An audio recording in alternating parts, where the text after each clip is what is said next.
Berbagai upaya digunakan oleh kalangan Muslim untuk menyerang kekristenan. Sebagai contohnya ketika kita menunjukkan fakta kepada mereka mengenai perbuatan Nabi besar mereka yang bernama Muhammad, ketika Muhammad menggauli Aisyah yang masih berusia 9 tahun, mereka, Muslim, mencoba menunjukkan fakta balik kepada kita mengenai perbuatan Yesus yang hobi menggauli keledai betina, dengan mengutipkan ayat kepada kita dari dalam Alkitab tahun 1928. Dalam Alkitab 1928 tersebut, salah satu ayat yang sering mereka kutipkan untuk menyerang kekristenan adalah di dalam Injil Matius 20 ayat 22 yang berbunyi, "Naiklah Yesus ke atas keledai betina." Seperti biasa Yesus selalu memasukkan jari telunjuk dan kemaluannya ke dalam lubang kemaluan keledai betina yang baru saja dicuri dari Bethphage hingga Yesus mengeluarkan cairan rupa mani. Semua orang Israel melihat hobi Yesus sambil berseru, "Inikah kerjaan Mesias?" Tentunya, saking frustasinya untuk mencari perbuatan tercela Yesus Kristus, akhirnya mereka menggunakan Injil palsu sebagai dalil untuk menyerang keimanan Kristen, dan ini adalah salah satu fitnah yang sering dikumandangkan oleh umat Muslim zaman sekarang. Alkitab terbitan 1928 tersebut kini tersimpan di National Bibliothek, Vienna, Austria. Alkitab 1928 berisi 66 kitab, terdiri dari 39 kitab Perjanjian Lama dan 27 kitab Perjanjian Baru. Tentunya, sebagai pengikut Kristus sudah seharusnya bagi kita untuk menelusuri keaslian kitab terbitan tahun 1928 ini. Apakah benar di dalam Matius 20 ayat 22 yang tersimpan di National Bibliothek berbunyi demikian? Dari pengamatan sekilas saja, kita tahu bahwa ayat tersebut tidak mungkin berasal dari Alkitab terbitan tahun 1928. Mengapa demikian? Karena dari ejaan yang dipakai saja kita mengetahui bahwa ejaan yang digunakan di sana adalah ejaan yang disempurnakan, atau disingkat sebagai EYD. Ejaan ini baru berlaku tahun 1972 dan merupakan ejaan yang menggantikan ejaan Republik atau ejaan Suwandi. Jadi EYD belum ada pada tahun 1928. Kemudian, kita juga bisa membandingkan dengan beberapa Alkitab terjemahan lainnya, seperti terjemahan bahasa Indonesia, Melayu kuno, yang diproduksi mendekati tahun 1928 adalah Alkitab Selabear, Draft, yang diproduksi oleh The British and Foreign Bible Society London 1912, 1929, 1949.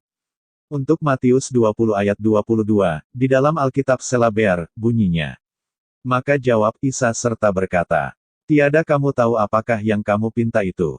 Bolehkah kamu meminum cawan minuman yang akan kuminum kelak?" Maka katanya kepadanya, "Boleh."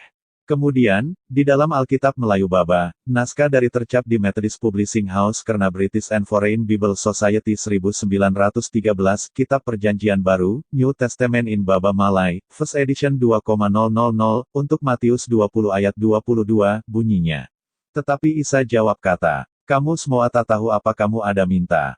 Bolehkah kamu minum dari cawan yang saya ini nanti minum?" Dia orang kata sama dia, "Boleh." Kalau kita mundur lagi, ke Alkitab terjemahan bahasa Indonesia, Melayu yang lebih kuno lagi, adalah Alkitab Klinkert 1863. Berikut ini adalah naskah yang tersalin kepada bahasa Malaju Rendah Amsterdam, dicetak pada K4 Kalinja, atas belanja Netherlands Beach Belgenout Sap 1934.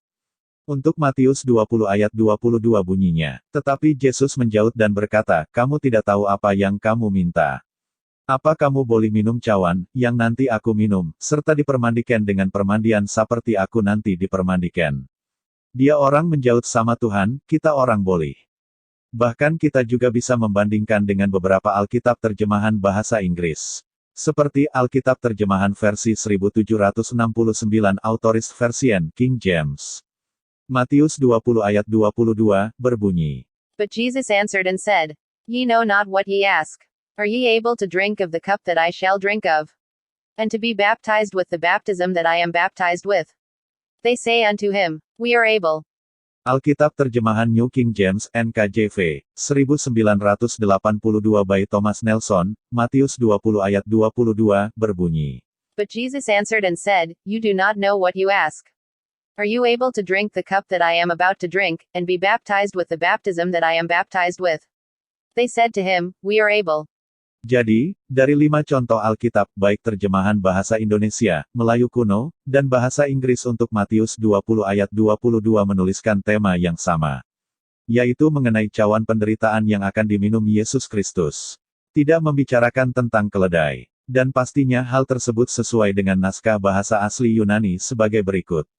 Testus Receptus, Matius 20 ayat 22. Apokrites de Omicron Iesos epen oikoidet ti aiteiste dinastepiain tu poterion Omicron ego melopinein kaitu baptisma Omicron ego baptizomai baptistenai legousin auto dinameta.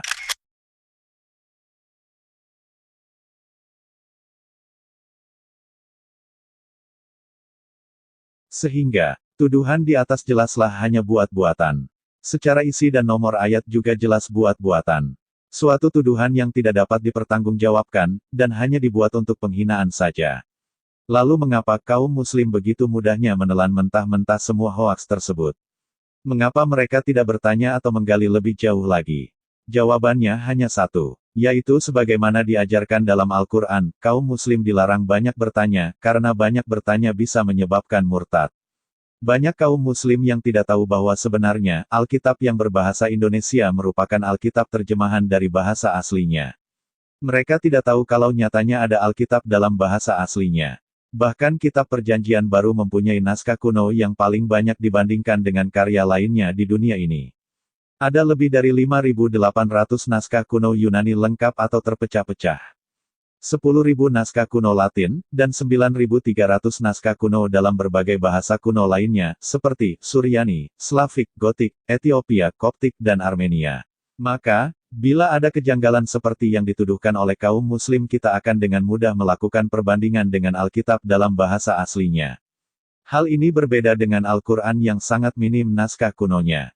Sehingga bagaimana kita tahu kalau Al-Quran yang ada sekarang adalah yang asli atau bukan? Sebenarnya, hal ini jugalah yang sering membuat kesalahpahaman bagi muslim. Di mana kaum muslim sering mengatakan kalau Alkitab sering direvisi. Mereka bukan saja tidak mengerti apa itu Alkitab terjemahan, tapi mereka juga tidak dapat membedakan antara versi dan revisi. Misalnya, Alkitab terjemahan lama dan Alkitab terjemahan baru. Mereka beranggapan Alkitab terjemahan baru merupakan revisi dari Alkitab terjemahan lama. Padahal ini tidak benar sepenuhnya. Karena kedua Alkitab terjemahan tersebut merupakan dua versi Alkitab terjemahan dengan bahasa yang telah disesuaikan dengan bahasa zaman saat itu dan saat sekarang. Bahkan pada saat ini ada beberapa versi Alkitab terjemahan bahasa Indonesia lainnya, seperti terjemahan Firman Allah yang hidup dan terjemahan bahasa Indonesia masa kini.